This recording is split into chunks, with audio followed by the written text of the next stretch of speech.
আসসালামু আলাইকুম। তো এই হচ্ছে গসের ফর্মুলা যেটা আমরা আজকে প্রমাণ করব। আমরা কিন্তু কুলম্বের সূত্র থেকে এই ফর্মুলাটা প্রমাণ করব না, যেটা তোমাদের বইয়ে দেওয়া আছে। আমরা আজকে এই ফর্মুলাটা একটু ডিফারেন্ট ওয়েতে প্রমাণ করব, যাতে তুমি বুঝতে পারো যে কুলম্বের ফর্মুলা যেখানে খাটে গসের ফর্মুলা দিয়েও সেই ম্যাথটা সলভ করা যায়। ইভেন যেগুলো আমরা কুলম্বের ফর্মুলা দিয়ে আমরা বের করতে পারি না, সেগুলোও কিন্তু গসের ফর্মুলা দিয়ে বের করা যায়। আজকে প্রমাণটা দেখলে ইনশাল্লাহ তোমাদের ক্লিয়ার হবে। তো চলো আমরা শুরু করি।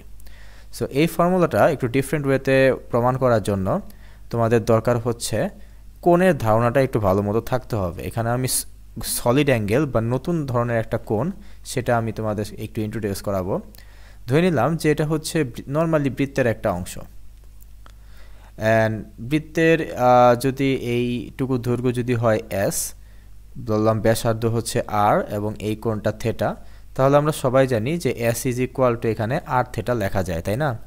কিন্তু যদি এই দৈর্ঘ্যটা খুবই ক্ষুদ্র হয়, ধরো এস এর পরিবর্তে হয় যদি ডিএস, তাহলে কোণটাও তো খুবই ক্ষুদ্র হবে, ধরে নিলাম ডি থেটা। তাহলে এই হচ্ছে ডিএস এবং থেটার পরিবর্তে লিখবো আমরা ডি থেটা। তাহলে দেখো এখানে ডি থেটা খুব সহজে আমরা বের করতে পারি ডিএস বাই আর থেকে। আচ্ছা, এটা কেন বললাম, তার কারণ হচ্ছে এখন আমরা সলিড অ্যাঙ্গেল সম্পর্কে একটু জানার চেষ্টা করব। এটা কিন্তু একটু ডিফারেন্ট টাইপের একটা অ্যাঙ্গেল, বাংলায় বলে ঘনকোণ। একে ওমেগা দ্বারা প্রকাশ করা হয়। ধরে নাও যে একটা কোণ আইসক্রিম, এই কোণ আইসক্রিমের এই যে ক্ষেত্রফলটা, উপরের পৃষ্ঠের যে ক্ষেত্রফল, এই ক্ষেত্রফলটা আমি ধরে নিলাম যে অনেক ক্ষুদ্র। ধরে নিলাম যে এই ক্ষেত্রফলটা হচ্ছে খুবই ক্ষুদ্র ডিএ। তাহলে বোঝাই যাচ্ছে যে এখানে যেই ঘনকোণ বা সলিড অ্যাঙ্গেল তৈরি হবে সেটাও খুবই ক্ষুদ্র হবে, ধরে নিলাম ডি ওমেগা। তাহলে ডি ওমেগার ফর্মুলাটা কি হবে? আমরা যদি এর সাথে তুলনা করি তাহলে খুব সহজেই আমরা ডি ওমেগার ফর্মুলাটা বানাতে পারবো। দেখো ডি থেটার বিপরীতে আছে হচ্ছে ডিএস, তাই আমি ডি থেটার বিপরীতে এখানে ডিএস লিখেছি। এখানে ডি ওমেগার বিপরীতে আছে ক্ষেত্রফল ডিএ, তাই আমার এখানে লিখতে হবে ডিএ। দ্বিতীয় কথা হচ্ছে এই যে কোণ দেখতে পাচ্ছ, এই কোণের মাত্রা কত বা এই কোণের মাত্রা কত বলো তো? উপরে ডিএস এর মাত্রা হচ্ছে এল, নিচে আর এর মাত্রা হচ্ছে এল, কাটাকাটি গেলে হয়ে যায় 1, তাই না? ঠিক একইভাবে এই ডি সলিড অ্যাঙ্গেল দেখতে পাচ্ছ, এর মাত্রাও কিন্তু হতে হবে 1। তাহলে কি করতে হবে? নিচে একটা আর স্কোয়ার লিখতে হবে, তাই না? তাহলে যেই সুবিধাটা হবে যে উপরে হচ্ছে ক্ষেত্রফলের মাত্রা এল স্কোয়ার, নিচেও আর স্কোয়ার, মানে হচ্ছে এল স্কোয়ার। যাকে এত কথা না বলি, জাস্ট এই ফর্মুলাটা মাথায় রাখো যে ডি ওমেগা সমান সমান D A by R square. কিন্তু আমাদের তো ডি ওমেগা না, আমাদের তো একটা ওমেগা দরকার। তাহলে আমরা কি করব? উভয় পাশে ইন্টিগ্রেশন করে দেব। তাহলে বাম পাশে যদি আমি ইন্টিগ্রেশন করি, আমি পাবো omega is equal to integration of D A by R square. তোমরা এই ফর্মুলাটা একটু মনে রাখো, কারণ এটা আমাদের একটু পরেই লাগবে, ঘনকোণের এই ফর্মুলাটা। তো চলো এটা দিয়ে একটু আমরা একটা উদাহরণ দেই। ধরে নিলাম যে এই হচ্ছে আমাদের একটা ফুটবল, ঠিক আছে? ধরে নিলাম এটা হচ্ছে একটা ফুটবল, বা বইয়ের ভাষায় বলি এটা হচ্ছে একটা গোলক। অ্যান্ড গোলকের কেন্দ্রে বসে তুমি ধরো এই ঘনকোণটা বা এই সলিড অ্যাঙ্গেলটা তুমি বের করতে চাও। তো আমাদের কোশ্চেন হচ্ছে যে এই যে এখান থেকে তুমি যদি একটা অ্যাঙ্গেল মাপার চেষ্টা করো, তাহলে সেটা কত হবে? তো খুব সহজেই তুমি এই ফর্মুলা দিয়ে সেটা বের করে ফেলতে পারো। Omega is equal to integration of D A by R square.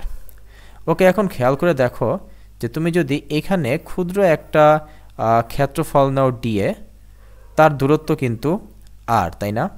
তুমি যদি এখানেও খুবই ক্ষুদ্র একটা ক্ষেত্রফল নাও ডিএ, তারও কিন্তু দূরত্ব আর। অর্থাৎ দেখো প্রত্যেকটা বিন্দুতে আর এর মান কিন্তু সেম। অর্থাৎ আমরা বলতে পারি যে এখানে আর হচ্ছে কনস্ট্যান্ট।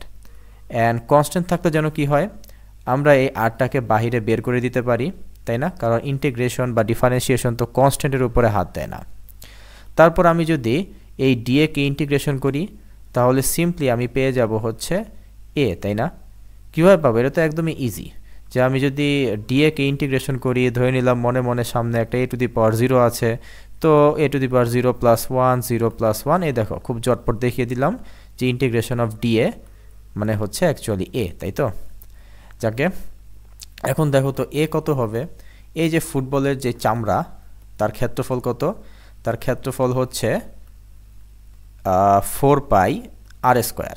সো খেয়াল করে দেখো যে ওমেগা সমান সমান আমরা পেয়ে গেছি 4 পাই। তার মানে দাঁড়াচ্ছে তুমি যদি এই বৃত্তের কেন্দ্রে থেকে একটা ঘনকোণ বা সলিড অ্যাঙ্গেল বের করার চেষ্টা করো তাহলে তুমি সেটা পাবে হচ্ছে 4 পাই। এখন তোমাদেরকে একটা কোশ্চেন দেই, সেটা হচ্ছে যে যদি আমি এই ফুটবলটা যদি এরকম না হয়ে একটু এবড়ো থেবড়ো হতো তাহলে ভেতরেও কি সলিড অ্যাঙ্গেল 4 পাই হতো, কম হতো নাকি বেশি হতো? এর আনসার আমি নিজেই দিয়ে দেই যে হ্যাঁ, এখানেও কিন্তু সলিড অ্যাঙ্গেলটা 4 পাই হতো। কিভাবে সেটা একটু বোঝার চেষ্টা করি। যদি এবড়ো থেবড়ো হয় ফুটবলটার পরিবর্তে, সুন্দর গোলকের পরিবর্তে যদি এবড়ো থেবড়ো হয়, কেন 4 পাই হবে?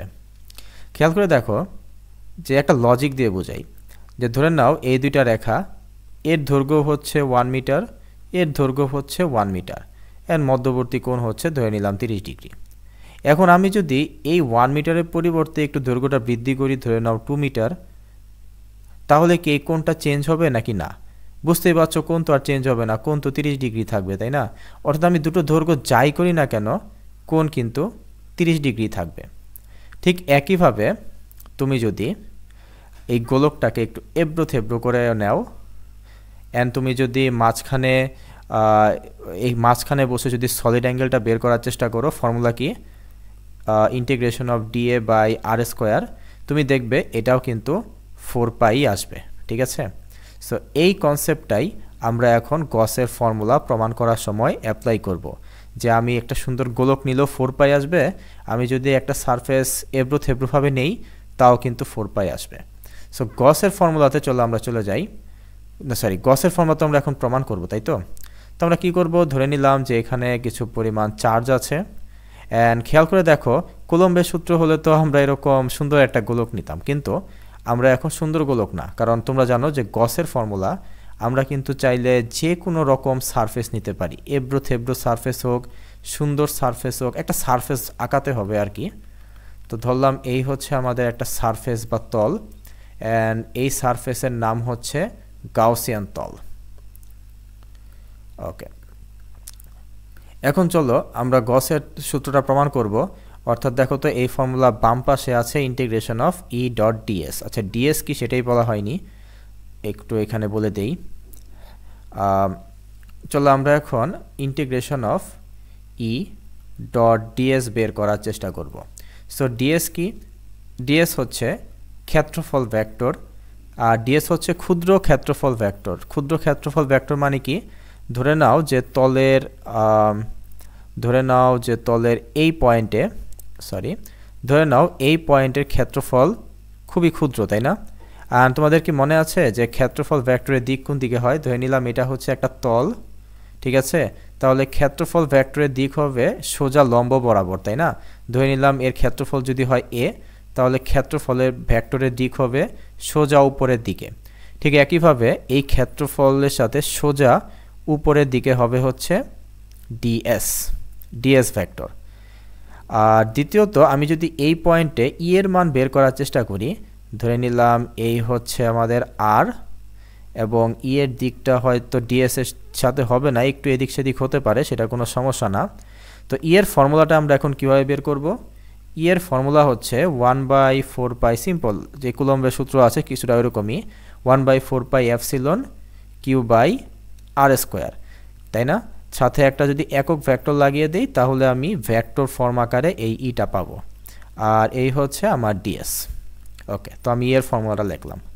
এখন দেখো যারা যারা কনস্ট্যান্ট তাদেরকে বাইরে বের করে দেই, 1/4 পাই এপসিলন, এই কিউটাকে বাইরে বের করলাম। এখন দেখো আমি কিন্তু এই আর স্কোয়ারকে বাইরে বের করতে পারবো না, তার কারণ কি? আর কিন্তু এখন কনস্ট্যান্ট না, চিত্র দেখেই বোঝা যাচ্ছে এখানে হয়তো আর অনেক, এখানে আর একটু ছোট, এখানে দেখো আর অনেক বড়, এখানে আর আবার একটু ছোট, তার মানে আর কিন্তু এখন আর কনস্ট্যান্ট না, সেকে আমি কিন্তু এখন বাইরে আর বের করতে পারবো না। ওকে, তারপর এই হচ্ছে আর ক্যাপ ডট ডিএস। এখন একটু বোঝার চেষ্টা করি যে আর ক্যাপ ডট ডিএস এটা কি হবে। ঠিক আছে, তো আর ক্যাপের দিক কোন দিকে হবে? আর ক্যাপের দিক হচ্ছে সিম্পলি আর যেদিকে, আর ক্যাপের দিকও তো বুঝতেই পারছো সেদিকেই হবে, তাই না? সো এই হচ্ছে আমাদের আর ক্যাপের দিক। তো এই চিত্রটাকে আমি একটু এদিকে আঁকি সুন্দর করে। সো খেয়াল করে দেখো, ধরলাম এই হচ্ছে আমাদের আর ক্যাপ, আর এই হচ্ছে ds অ্যান্ড এদের মাঝখানে কোণ হচ্ছে ধরে নিলাম থিটা। খেয়াল করে দেখো আমাদেরকে r_ds বের করতে হবে। তাহলে আমি r_ds বের করার চেষ্টা করি। সো এর সমান সমান কি, এই যে এই প্রথম ভেক্টরের মান, তারপর এই ds ভেক্টরের মান, তারপর এদের মধ্যবর্তী কোণের cos থিটা, তাই তো? খুবই সিম্পল। ওকে, এখন দেখো তো একক ভেক্টরের মান কত। r ক্যাপ তো একটা একক ভেক্টরের মান তো 1, আর ds ভেক্টরের মান হচ্ছে ধরে নিলাম জাস্ট ds, উপরের অ্যারো চিহ্নটা উঠিয়ে দিলাম, তারপর cos থিটা। ওকে, এখন একটু বোঝার চেষ্টা করি যে ds cos থিটা অ্যাকচুয়ালি কি। ds cos থিটা অ্যাকচুয়ালি কি?